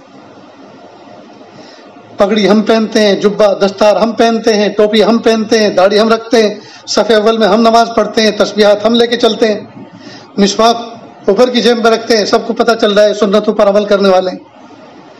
بس یہاں تک تو ٹھیک ہے کہ اتنا تو حیولہ بنایا ہوا ہے اسلامی، لیکن اندر جو ہے طوفان بدتمیزی ہے. کوئی رائے لے کر دیکھے، رائے ہمیشہ منفی دیں گے. مشورہ لے کے دیکھے، مشورے میں اپنا مفاد اگر دیکھیں گے تو مشورہ الٹا دیں گے. کسی کے بارے میں کچھ پوچھیں، کبھی خیر خواہی کی دو جملے نہیں کہتے، ہمیشہ ٹھیک ہے بھائی اتنا کہہ کے آگے پھر یہ جو انداز ہے ٹھیک کے، یہ بھی برے. آدمی بھروسے جیسا نہیں ہے. ٹھیک ہے تم نے میرے سامنے اس کی بات کی، بس ٹھیک ہے، بس اب وہ کہہ تو رہا ٹھیک ہے لیکن ٹھیک میں برائی ذکر کر رہا ہے. اس کا مطلب یہ کہ بس ہم ہی ٹھیک ہیں، ہم سے معاملہ کرو، جو کچھ کرنا ہم سے کرو، ہم سے رائے مشورہ کرو، ہمیں پارٹنر بناؤ، ہمیں پوچھ کے کام کرو، باقی سب کے سب برے ہیں، اچھے ہم ہی ہیں دنیا میں. اپنی قیمت لگانا، اپنے آپ کو اچھا سمجھنا، دوسروں کو حقیر سمجھنا، اپنے کو بڑا سمجھنا، دوسرے کو کچھ نہ سمجھنا، جی یہ دوستو یہ انسان کی اخلاقی بیماری ہے. اب دیکھیں یہ جو 5 شعبے ہیں، عقائد، عبادات، معاملات، معاشرت اور اخلاق، یہ 5 شعبے ایسے ہیں اگر ہم کسی کی نگرانی میں ایک ایک شعبے کا سبق لیں، اللہ پاک ہماری زندگی کو کندن بنا دیں، دھوبی بیٹا چاند سے بن جائیں گے. اللہ پاک چلتا پھرتا ایک نمونہ اسلام کا ہمیں بنائیں گے. ان 5 کے 5 شعبے میں دوستو عقائد کا 1 نمبر کا جو شعبہ ہے، اس کی حیثیت معلوم ہے کیا ہے؟ ہندسوں کے اندر، ڈیجٹس کے اندر، ہندسوں کے اندر، آنکڑوں کے اندر جو ایکڑے کی حیثیت ہے، اکائی کی حیثیت ہے، وہ عقیدے، توحید اور رسالت کی حیثیت ہے. دیکھو آپ اکائی لکھو 1، پھر لگاؤ صفر بنا 10، 2 صفر بنے 100، 3 صفر 1000، 4 صفر 10,000، 5 صفر 1,00,000. آگے کی اکائی کو مٹا دو، پھر صفر کسی قیمت کی ہے، اکائی کو مٹا دو پھر صفر کی قیمت ہے. ٹھیک بالکل اسی طرح عقائد کو اگر محفوظ کر لیں گے ہم، عقائد کو، پھر نماز کی بھی قیمت لگے گی، روزہ حج زکوٰۃ کی بھی قیمت لگے گی، معاملات معاشرت میں جو اسلام کے مطابق برتاؤ کیا جائے گا ان کی بھی قیمت لگے گی. اور اگر عقائد کا ایکڑا، عقائد کی اکائی کو مٹا دے، چاہے زندگی بھر نماز میں سجدے میں پڑا رہے، چاہے مکہ مکرمہ فلیٹ لے کر ہر وقت وہاں طواف کرتا رہے، چاہے تھیلے کے تھیلے بھر کر نوٹوں کے نکلتا اور اللہ کے راستے میں خرچ کرتا رہے، خدا کی قسم عقیدہ اگر صحیح نہیں ہے جنت کی خوشبو بھی نصیب نہیں ہوگی، جنت کی خوشبو بھی نصیب نہیں. اور اگر عقیدے کی اکائی صحیح ہے، چاہے نماز صفر ہو، زکوٰۃ صفر ہو، حج عمرہ صفر ہو، معاملات معاشرت اخلاق صفر ہوں، اپنی سزا بھگت کر، مر کٹ کر، جہنم سے نکل کر جنت میں ضرور جائے گا اس عقیدے کی بدولت. چاہے جہنم سے سب سے آخری جنتی بن کر نکلے، جہنم سے سزا بھگت کر سب سے آخری جنت کا حقدار بن کے نکلے، پھر بھی دنیا سے 10 گنا بڑی جنت پائے گا، دنیا سے 10 گنا بڑی جنت پائے گا. عقیدے کی برکت یہ ہے. اس لیے میرے بھائیوں، یہ جو ہم عقائد میں شرک کے مرتکب ہو رہے ہیں، خواہ نہ خواہ، چاہ نہ چاہ، ہمارے کئی مطلب ہمیں پتہ بھی نہیں ہوتا پر ہم عقائد میں شرک کے مرتکب ہو جاتے ہیں. جی فلاں بزرگ ہیں، ان کے پاس 500 سالہ، یہ 600 سالہ، یہ 1400 سالہ ایک صحابی جنات ہے، ایک تابعی جنات ہے، وہ ان کے پاس آتے ہیں. اب ان کے پاس ایسے 10 بستہ بیٹھتے ہیں. ارے اگر جنات ہیں تو وہ جنات ہیں، ہم انسان ہیں، ہم ان سے فضیلت والے ہیں. اگر ان کے سامنے وہ ادب کے ساتھ بیٹھنا ہے تو پھر ہمارے سامنے بیٹھو، بدل جوہلا بیٹھو. تو پھر اگر وہ تابعی ہیں تو کیا ہوگا؟ تو کہا کوئی بھی بات کہنی ہو تو ان سے کہہ لیں، تو وہ کیا کر دیں گے؟ وہ کچھ فائلیں فارورڈ کروا دیں گے، جی وہ کچھ کام بنوا دیں گے امت کا، امت پر جو ظالمانہ قانون اور طرح طرح کے مسائل آ رہے ہیں ان کو مٹوا دیں گے. وہ خدا کی قسم کچھ بھی ان کے اختیار میں نہیں. اللہ کے حکم کے بغیر کوئی چیز نہیں ہوتی۔ اس کا مطلب یہ کہ در پردہ کہیں شرک ہو رہا ہے، ان کو اتنا بڑا سمجھا ہے کہ جو کام دعا کر کر کے اللہ سے نہیں ہو رہے وہ یہ کر دیں گے، یہ تو شرک ہوا، یہ تو شرک ہوا۔ ان کو بڑا سمجھا، اللہ کو بڑا نہیں سمجھا، ان کو کارساز سمجھا، اللہ کو کارساز نہیں سمجھا۔ ایسے واقعات ہمارے سامنے آئے ہیں۔ بہرحال دوستو، اپنے عقیدے کے بارے میں بالکل مطمئن رہو، اور جب اللہ رب العزت عقیدے کو مضبوط فرماتے ہیں اللہ تعالیٰ انسان کو جرأت ایمانی عطا فرماتے، جرأت ایمانی عطا فرماتے۔ غالباً حضرت عمر فاروق اعظم رضی اللہ عنہ کے زمانہ تھا، رستم پہلوان تھا ایران کے اندر، اس نے ان سے بات کرنا چاہا، ایک صحابی کو بھیجا، بھئی آپ جاؤ اس سے بات کرو۔ کمزور سے گھوڑا، پھٹے پرانے کپڑے، چمکتی دمکتی ایک تلوار لے کر نکلے، گھوڑے پہ بیٹھے ہوئے تھے، کارپیٹ بچھا ہوا تھا، اور سارے کے سارے سنتری کھڑے ہوئے تھے، اور حکام اور جتنے بھی وزراء تھے وہ 10 بستہ کھڑے تھے، اسی شان کے ساتھ درمیان سے چلے۔ تو کسی نے ان کے گھوڑے کی لگام کو پکڑا اور کہا ذرا پروٹوکول ہے یہاں کا، گھوڑے سے اتر جائیے، گھوڑا ادھر باندھ دیتے ہیں اور پھر سامنے چلیے، اور تلوار کو میان میں لے لیجیے، تلوار ننگی تھی، اس کو میان میں لے لیجیے۔ کہا سنو، اپنے مالک سے پوچھو کہ ہم ملنے آئے ہیں یا انہوں نے بلایا ہے؟ تو کہا نہیں، انہوں نے آپ کو بلایا۔ کہا جب انہوں نے بلایا ہے تو غرض ان کی ہے، ضرورت ان کی ہے، ہم اپنی شان سے آئیں گے، جیسے ہم آ رہے ہیں آنے دو ورنہ ہم واپس جاتے ہیں۔ کہ نہیں، رستم نے کہا کہ بابا آنے دو، جیسا آ رہے ہیں، جیسا آنا چاہے آ جائے۔ خیر وہ اترے اور قریب میں جا کے گھوڑے سے اتر کر ایک طرف باندھا، اور اس تلوار کو لے کے شان کے ساتھ چلے۔ کتابوں میں پوری تفصیل لکھی ہے کہ جس وقت وہ چل رہے تھے، جیسے آسام ٹیک کے چلتے ہیں، ایسے وہ تلوار کو زمین میں ٹیک کے چل رہے تھے کارپیٹ پر، اور یہاں تک کہ تلوار اندر جاتی تھی اور کارپیٹ پھاڑ کے باہر نکلتی تھی، اس میں سے مٹی بھی آتی تھی۔ بیٹھے جا کر کہا آپ لوگ چاہتے کیا ہیں، کیا منشا ہے آپ کا؟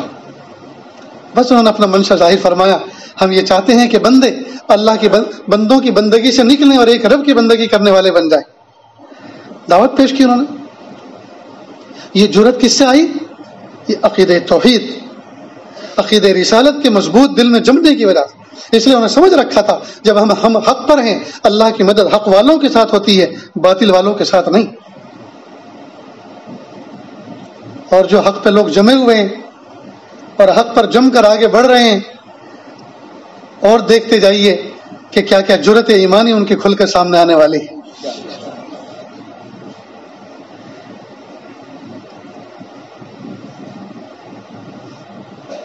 ہم تنہائیوں میں اللہ تعالیٰ سے مانگے، میرے پیارے اللہ، بن مانگے آپ نے ہمیں عقیدہ توحید عطا فرمایا، بن مانگے آپ نے ہمیں عقیدہ رسالت نصیب فرمایا۔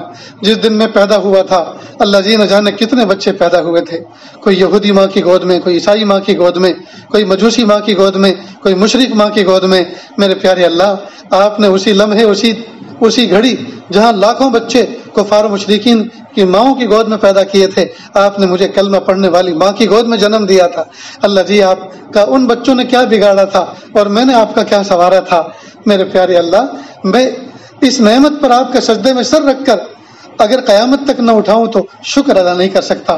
میرے پیارے اللہ، میرے شکر کو قبول فرما لیجیے۔ تو ہم اس طرح کی کتابوں کو خریدیں اور ان کی تعلیم گھر میں کریں۔ تعلیم الاسلام جو بچپن میں مکتب میں پڑھایا گیا تھا، ہم اپنے چھوٹے بچوں میں اس کا مذاکرہ کریں پھر سے، تعلیم الاسلام کا، مفتی کفایت اللہ صاحب۔ اسی طرح سے کنتھاریہ سے بھی ایک تعلیم اسلام کا رسالہ، بیٹا کیا نام ہے اس کا؟ اسلامی تعلیم، بہت اچھے انداز سے ترتیب دیا ہے۔ تو آپ اس کے بہت سے حصے ہیں، ان کا مذاکرہ کریں۔ یہ نہ سوچیں کہ یہ مکتب میں پڑھایا گیا تھا، نہیں پڑھایا گیا تھا جی، اب اس کو پھر سے ریہرسل کریں، اس کا مذاکرہ کریں، تاکہ عقیدہ توحید و رسالت ہمارے دل کے اندر مضبوط ہو جائے۔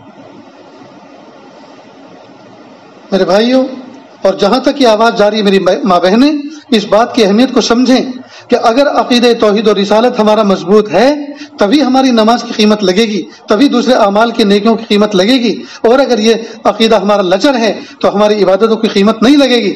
جیسے میں نے کہا کہ صفر کی قیمت، صفر قیمتی بنتا ہی اس وقت ہے جب اس سے پہلے ایکڑا، اس سے پہلے اکائی کا ایک کھڑا ہوا ہو، اس سے پہلے اکائی قائم ہو۔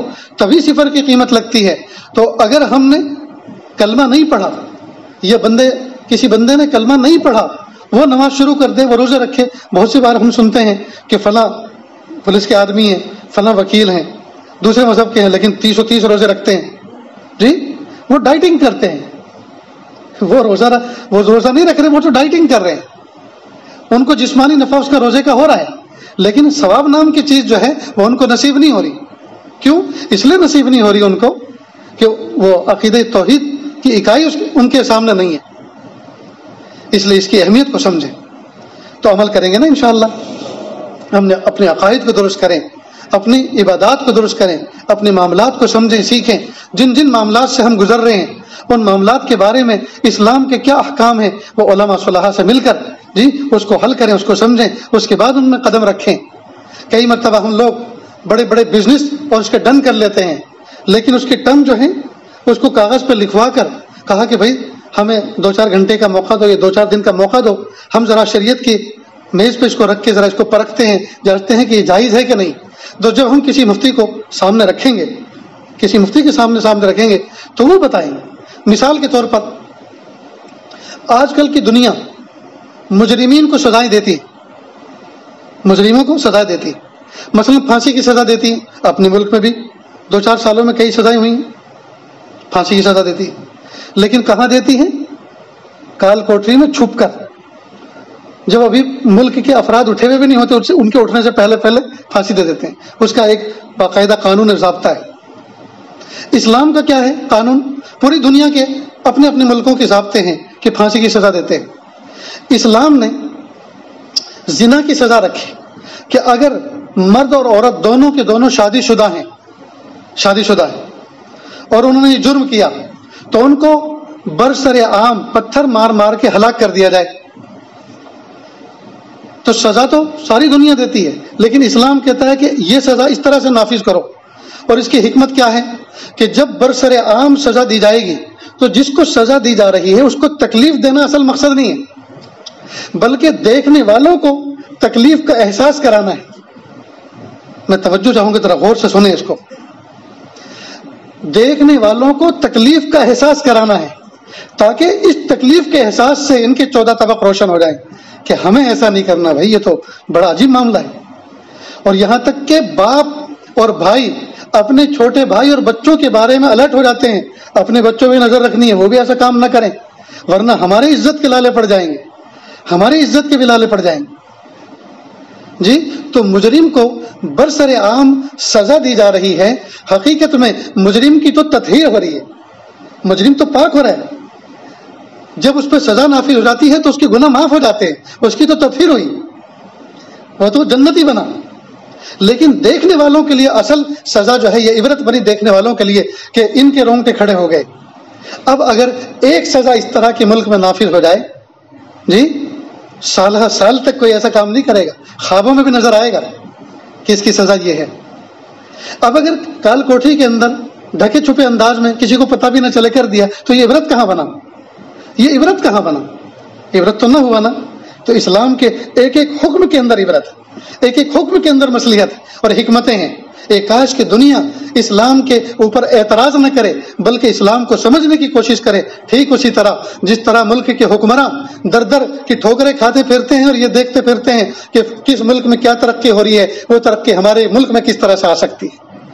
تو اس کو بھی تو سمجھنے کی کوشش کریں کہ انسانوں کی ترقی، انسانوں کی آدھیاتمک ترقی، اس کی روحانی ترقی، انسانوں کی دنیا اور آخرت کی ترقی کس چیز میں ہو سکتی ہے، اس کو بھی تو سمجھنے کی کوشش کریں۔ یہ دین میں تو سمجھنے کی چیز ہے، اور انشاءاللہ کوئی سمجھانے والا جس سے سمجھنے کے لیے کوشش کریں گے، کوئی سمجھانے والا آپ سے فیس نہیں مانگے گا کہ ہم آپ کو سمجھا رہے ہیں آپ ہم کو فیس دیں، کھلے دھلے انداز سے سمجھائیں گے اس کو، لیکن کوئی سمجھنے کے لیے آگے تو بڑھے۔ تو ضرورت ہے اس بات کی ہم اسلام کو سمجھیں، اسلام کی حکمتوں کو سمجھیں، محبتوں کے ساتھ، عظمتوں کے ساتھ اس پر عمل کریں، عظمتوں کے ساتھ عمل کریں، اور جس ملک میں، جہاں، جس محلے میں، جس بستی میں رہتے ہیں ہم انسانیت کا بہترین نمونہ پیش کریں، کردار پیش کریں۔ ہمارے پڑوسی ہم سے خوش، ہمارے علاقے کے افراد اور قانون نافذ کرنے والے ادارے ہم سے خوش، ہم ظالم نہ بنیں، ہم ظالموں کے ہاتھ کو موڑیں، ہاتھ کو روکیں، وہ بھی خود ظلم نہ کریں اور مظلوموں کو ہم بچائیں۔ اللہ کے محبوب صلی اللہ علیہ وسلم نے ہمیں ایسی تعلیم دی. اللہ تعالیٰ سے دعا ہے اللہ تعالیٰ کہنے سننے سے زیادہ عمل کی توفیق عطا فرمائے. وآخر دعوانا ان الحمد للہ رب العالمین.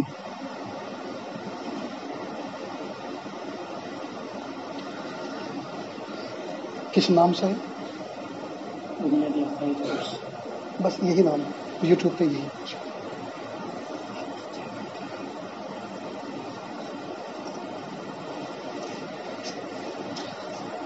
مولانا اسماعیل صاحب نوساری والے جو مدرسہ اصلاح البنات سملک میں حدیث کی کتاب پڑھاتے ہیں اور بڑی محنت سے جامعہ ڈابھیل میں پڑھے ہیں. اردو سے لے کے دورے تک پہلے نمبر سے کامیاب ہوئے. اور کمال یہ ہے کہ وہاں کی جو سپلیمنٹری ہوتی ہے جو کاپی ہوتی ہے جواباتی وہاں نام نہیں لکھا جاتا کہ کوئی یہ سمجھے کہ نام لکھ کے سب نے پہلے سال سے بنیاد پڑھی پہلے نمبر کی تو چلو آخر تک دیتے ہی رہو. وہاں نمبر ہوتا ہے اس لیے وہاں تو اور زیادہ راز میں ہوتا ہے. جامعہ ڈابھیل کے اندر نظام وہاں امتحان کے جواب لکھنے والی کاپی پر مجیب جو ہے اپنا نام نہیں لکھا کرتا. تو یہ بڑی بات ہے. اللہ پاک نے ان کو بڑی صلاحیت عطا فرمائی ہے. مشورے کے ساتھ انہوں نے ایک کورس شروع کیا تھا یوٹیوب پر جس کے تقریباً 25 اسباق. اس کا نام ہے بنیادی عقائد کورس. یوٹیوب پر نام ہے بنیادی عقائد کورس. آسان انداز میں بچوں کو سمجھانے کی کوشش کی ہے. تو اگر آپ یہ یاد رکھیں بنیادی عقائد کورس تو انشاءاللہ مولانا اسماعیل صاحب پورا نام یہی لکھا ہے چینل کا نام ہی بنیادی اسماعیل بھایات ان کے سرنیم ہے. اگر آپ اس کو کھولیں یہ اس لیے وضاحت کر رہا ہوں کہ آپ کہیں کسی اور دوسری لائن پہ نہ چلے جائے. بہت سے ہمارے علماء حق اس پہ ہیں. مولانا الیاس گمن صاحب بھی کام کر رہے ہیں اور بہت سے. لیکن یہ کہ اوتھینٹک کوئی آدمی ہو تو اسی کی اس پر چینل پر جائیں ورنہ ادھر ادھر چلے جائیں گے تو کہیں ایسا ہوگا جو عقیدے سنورے میں وہ بھی بگڑ جائیں گے. اللہ حفاظت فرمائے. تو بنیادی عقائد کو کورس چینل کا نام ہے اسماعیل بھایات. اس پر دیکھیں انشاءاللہ نفع ہوگا. اللہ عمل کی توفیق عطا فرمائے. کچھ حضرات مجلس سے پہلے یہ کہہ کر آئے کہ ہم بیت کے کلمات پڑھنے ہیں تو یہ عاجز توبہ کی کلمات پڑھاتا ہے میرے پیچھے پیچھے پڑھتے چلیں. اور جو مستورات گھر پہ بیٹھی ہوئی ہیں وہ بھی اس نیت سے آئی ہیں وہ بھی ان کلمات کو میرے پیچھے پیچھے دہرائیں. بسم اللہ الرحمن الرحیم. لا الہ الا اللہ محمد الرسول اللہ صلی اللہ علیہ وسلم. اشہد ان لا الہ الا اللہ واشہد ان محمدا عبدہ ورسولہ. استغفر اللہ ربی من کل ذنب واتوب الیہ. استغفر اللہ ربی من کل ذنب واتوب الیہ. وصلی اللہ تعالی علی خیر خلقہ محمد وعلی آلہ واصحابہ اجمعین برحمتک یا ارحم الراحمین. اللہ کا شکر ہے کلمات پڑھنے کے بعد توبہ طائب ہو گئے. اللہ تعالیٰ اس توبہ پہ استقامت عطا فرمائے. ہلکے پھلکے معمولات ہیں ابتدائی. ایک تسبیح استغفار کی ایک درود شریف کی ایک تیسرے کلمے کی صبح شام پڑھیں. سب سے چھوٹا استغفار ہے استغفر اللہ ربی من کل ذنب واتوب الیہ. یا تو یہ استغفار پڑھیں ورنہ سب سے چھوٹا استغفار ہے استغفر اللہ استغفر اللہ. درود شریف ہے اللہم صلی علی سیدنا محمد وعلی آل سیدنا محمد مبارک وسلم. اور اگر یہ بڑا لگے یہ زبان پہ نہ چڑھے تو آپ صلی اللہ علیہ وسلم صلی اللہ علیہ وسلم یہ بھی پڑھ سکتے ہیں. تیسرا کلمہ تو مشہور ہے البتہ لا حول ولا قوت الا باللہ. یہ ہر مرتبہ پڑھنے کی ضرورت نہیں ہے. پوری تصویر میں 2-5 مرتبہ بھی اگر پڑھ لیں تو کافی ہے. اس کے علاوہ ایک پارہ قرآن پاک کی تلاوت کریں روزانہ. ایک پارہ بظاہر مشکل لگتا ہے لیکن ایک نشست میں ایک پارہ پورا کرنا مشکل لگتا ہے تو تھوڑا صبح میں تھوڑا دوپہر میں تھوڑا شام میں پورا کر لیں. غرض یہ کہ صبح سے لے کے شام تک ایک پارہ مکمل کر لیں تو مہینے میں ایک قرآن پاک اور سال میں 12 قرآن پاک ہوں گے. بہت بڑا ذخیرہ ہے ماشاءاللہ. تو استغفار درود شریف اور تیسرا کلمہ اور ایک پارہ قرآن پاک کی تلاوت. 5 وقت کا نمازوں کا اہتمام کریں سنتوں کے اہتمام کے ساتھ. چلتے پھرتے اٹھتے بیٹھتے اللہ تعالیٰ کی طرف توجہ رکھیں. انٹرنیٹ کا غلط استعمال نہ کریں. فون کا مس یوز نہ کریں. اپنی ذات سے کسی کو تکلیف نہ پہنچائیں. عمل کریں گے نا انشاءاللہ. یہی جو بیماری چل رہی تھی اس بیماری میں بڑے بڑے پیارے افراد دنیا سے گئے. ہمارے دوست احباب چلے گئے. بڑے بڑے علماء مشائخ گئے. 2 موت نے مجھے اندر سے ہلا کر رکھ دیا تھا. ان میں سے ایک مفتی فیض الوحید صاحب جو جموں کے اندر بہت بڑے بزرگ اور ہم عمر جیسے تھے. اللہ پاک نے ان کو بڑا مقام عطا فرمایا تھا. مفتی فیض الوحید صاحب، مرض وفات تو ان کا شروع ہوا آخری عشرے میں، اعتکاف سے اٹھایا گیا، اعتکاف سے ان کو اٹھایا گیا، لیکن انتقال عید کے 4-5 دن کے بعد ہوا. انتقال سے 6 دن پہلے وصیت لکھی، یہ میری پراپرٹی ہے، اللہ کا شکر ہے میرے ذمے کسی کا قرض نہیں ہے، میری نمازیں باقی نہیں ہیں، سب ادا ہو چکی ہیں، اور چونکہ میں دینی کام سے وابستہ رہا تو میری بہت سی تقاریر اور تحاریر مارکیٹ میں چل رہی ہیں، تو میری تقریر اور تحریر کو کوئی بھی آدمی حرف آخر نہ سمجھے، میں ناقص العلم والعمل ہوں. میری تقریر اور تحریر کو کوئی بھی شخص حرف آخر نہ سمجھے، میں ناقص العلم والعمل ہوں. لہٰذا اگر اس میں کوئی تسامح نظر آئے تو موجودہ علماء کرام اور مفتیان اعظام کی طرف رجوع کیا جائے، وہ جو بات کہیں میری بات کو رد کر کے اس بات کو قبول کیا جائے. یہ کوئی معمولی بات نہیں ہے، بڑے دل گردے کا یہ کام ہوتا ہے.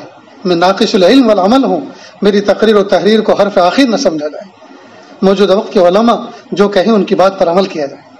اللہ اکبر کبیرہ. بہت پیاری موت پائی. ایک موت اور ہوئی جو میرے بڑے پیارے دوست تھے، رشید خان، جو کیم کوٹھوا کے رہنے والے تھے، اور اللہ پاک نے بڑی صلاحیتوں سے ان کو نوازا تھا. مکاتب کے بہت سے مکاتب کے ذمہ دار تھے، بچوں کو انعام بڑی خوش دلی کے ساتھ دیا کرتے تھے، اور جو بچیاں ہوتی تھی سونے کے بندے، سونے کی کانوں کی بالیاں، سونے کے ایرین ان کو ہدیے میں دیتے، انعام میں دیتے. جو بچہ ایک بھی غیر حاضر نہیں کرتا تو اس کو بڑے بڑے انعام سے نوازتے تھے. اور صرف اتنا ہی نہیں، اساتذہ کو عمرے میں بھیجتے، اساتذہ کی گھر والیوں کو انعام دیتے، اور کہتے کہ اگر استاد کی گھر والی کو خوش رکھیں گے تو وہ استاد کو خوش رکھیں گے، استاد خوش ہوں گے تو بچوں کو خوش دلی سے پڑھائیں گے. کسی کو سلائی مشین، کسی کو فریج، کسی کو واشنگ مشین، ایسے ایسا انعام دیتے تھے. انتقال کے بعد ایک عالم کے سامنے میں ذکر کر رہا تھا، کچھ افراد بیٹھے ہوئے تھے، میں نے کہا میں ان کے گاؤں میں مکتب پڑھانے جاتا تھا، تو ہر مہینے مجھے اپنی جیب خاص سے 2000 روپے ہدیہ دیتے تھے. ایک عالم کے بارے میں سنا، ان سے کہا کہ مولانا آپ عالم ہیں اور جو پڑھنے پڑھانے کا کام کرتے ہیں، اس لائن میں آمدنی کوئی زیادہ نہیں ہے، ہر بیماری آتی ہے، اچانک کوئی ضرورت پیش آ جاتی ہے تو پیسے ہوتے نہیں، پریشانی آ جاتی ہے، بے تکلف آپ میرے آفس پر آنا اگر کوئی ضرورت ایسی پیش آئے، اور اگر وہاں کوئی میٹنگ میں بیٹھا ہوں تو میٹنگ دیکھ کر چلے مت جانا، میٹنگ دیکھ کر چلے مت جانا، بلکہ آفس میں آ جانا بے دھڑک. اور یوں بھی مت کہنا کہ رشید خان پیسے چاہیے، کہ کوئی آدمی یہ نہ سمجھے کہ یہ مولوی صاحب تو بالکل فقیر قسم کے آدمی ہیں، دیکھو بھیک مانگنے آئے. یوں کہنا کہ رشید خان آپ کے پاس جو میرے پیسے رکھے ہوئے ہیں نا، اس میں سے 4000 روپے مجھے ضرورت ہے، 4000 روپے مجھے دو. کسی کی عزت نفس کا اتنا خیال رکھتے تھے. اور نیت یہ کرنا کہ وہ میرے پاس جو آپ کی خدمت کے پیسے ہیں اس میں سے آپ 4000 مانگ رہے ہیں، تاکہ جھوٹ بھی نہ ہو. اللہ اکبر کبیرہ. بعض لوگ کسی کی عزت نفس کا ایسا خیال رکھتے. ہمارے بچپن میں میں اپنی بستی سے اپنی بستی سے دور 14 کلومیٹر کے فاصلے پر سردھنے پڑھنے کے لیے جایا کرتا تھا. ایک ہفتے کے لیے، ہفتے بھر وہاں ہوتا تھا، پھر جمعہ کو اپنے گھر آتا تھا. تو اس زمانے میں جو بس چلتی تھی اس میں وسیع احمد کر کے ایک کنڈکٹر تھے، مانجری آنکھیں تھیں، بہت پیارا چہرہ، جھکی نظریں ہوتی تھی، اور بھائی صاحب، بہن جی، ٹکٹ اس طرح سے وہ کہتے تھے. اور لوگ بڑے شوق سے وہ کرایہ دیتے ان کو. لیکن ان کا ایک اصول تھا، طالب علم سے، عالم سے، کسی بزرگ سے کرایہ نہیں لیتے تھے. لیکن اس کا طریقہ یہ ہوتا تھا، مثلا 35 پیسے اس زمانے میں، 30 پیسے آدھا کرایہ تھا اور 60 پیسے پورا کرایہ تھا. تو ہم تو چھوٹے سے تھے، 30 پیسے والے تھے، تو جب ان کو روپیہ دیتے تو وہ پورا روپیہ کھلا کر 10 20 پیسے کے سکے بنا کر پورا روپیہ یوں کر کے دیتے. تو دیکھنے والوں کو تو یہ لگا کرایہ لے لیا، لیکن ہم گنتے تو پورا روپیہ ہمارے ہاتھ میں ہوتا تھا، تاکہ دوسروں کو یہ نہ لگے کہ یار ان سے تو تم لیتے نہیں اور ہم سے لیتے ہو، ان کے اندر کون سے سرخاب کے پر لگے اور ہمارے اندر کون سے کانٹے ہیں. کیونکہ پرائیویٹ گاڑی تھی نا، سرکاری تو تھی نہیں. تو پرائیویٹ میں تو بہت سے لوگ ایسی گنجائشیں نکالتے ہیں، ہم سے آپ کرایہ لیتے، ہم تو کبھی کبھی آتے ہیں اور ان سے نہیں لے رہے اور ہم سے لے رہے ہیں. تو اس طرح پردہ رکھ. کسی نے 10 کا نوٹ دیا، عالم ہے، کوئی بزرگ ہیں، تو 10 روپے کھلے کر کے، چھٹے کر کے واپس کر دیے، کرایہ نہیں لیا. وہ گنتے تھے پورے 10 کے 10 جی. تو وہ اس طرح سے عزت نفس کا خیال رکھتے تھے. بہرحال رشید خان رمضان سے 3 دن پہلے انتقال کیا، 3 دن پہلے، عید سے 3 دن پہلے رمضان کے مہینے میں انتقال ہوا۔ تو جب ان کے انتقال کی خبر آئی تو بڑا صدمہ ہوا۔ اس دن پتہ چلا کہ رشید خان سے ہمیں ایک دلی محبت تھی۔ بہرحال بڑے پیارے آدمی تھے، بہت ساری نیکیاں خاموشی کے ساتھ کر کے چلے گئے، بڑی خوبیوں کے مالک تھے، بڑی خوبیوں کے مالک۔ حضرت مولانا غلام محمد وستانوی صاحب دامت برکاتہم، ان کے اساتذہ کرام کی جو مسجد ہے، اسی مسجد کے سامنے انہوں نے ایک مکتب قائم کیا تھا۔ حضرت مولانا پوری دنیا میں مکاتب قائم کرتے ہیں، لیکن ان کے اساتذہ کو پڑھانے کے لیے انہوں نے مکتب قائم کیا تھا، ان کے بچوں کو پڑھانے کی، اساتذہ کے بچوں کو۔ چنانچہ کئی مرتبہ میرا اس جلسے میں جانا ہوا، حضرت مولانا غلام وستانوی صاحب دامت برکاتہم بھی حاضر ہوا کرتے تھے۔ اللہ اکبر، اللہ نے بڑا کام ان سے لیا۔ اللہ تعالیٰ ہم ان تمام مرحومین کے لیے، جتنے علماء صلحاء پیارے دوست احباب آپ کے میرے جتنے دنیا سے گئے، سب کی مغفرت کی دعا کرتے ہیں۔ اللہ تعالیٰ تمام کی مغفرت فرمائے، تمام کے درجات کو بلند فرمائے، اور اللہ سے یہ درخواست کرتے ہیں پیارے اللہ، اس بیماری کے بھی تو خالق آپ ہی ہیں، رب کریم عافیت کے ساتھ اس کو دفع دور کر دیجیے اور امت کی حفاظت فرمائی، اس لیے کہ اس کے وجود کی وجہ سے اسلام کے بہت سے احکام، بہت سے کام ہمارے آگے پیچھے ہو رہے ہیں، حج عمرے آگے پیچھے ہو رہے ہیں، مسجدوں میں کھلے دھلے انداز سے عبادتیں آگے پیچھے ہو رہی ہیں، مدارس کے اندر تعلیم کھلے دھلے انداز سے آگے پیچھے ہو رہی ہے۔ تو پیارے اللہ اس بیماری کو دفع دور کر دیجیے، صحت کے دن دیجیے، آزادی کے دن دیجیے، اور عافیت کے ساتھ دین احکام پر عمل کرنے والا ہمیں بنائیے اور قبول فرمائیے۔ وآخر دعوانا الحمدللہ رب العالمین۔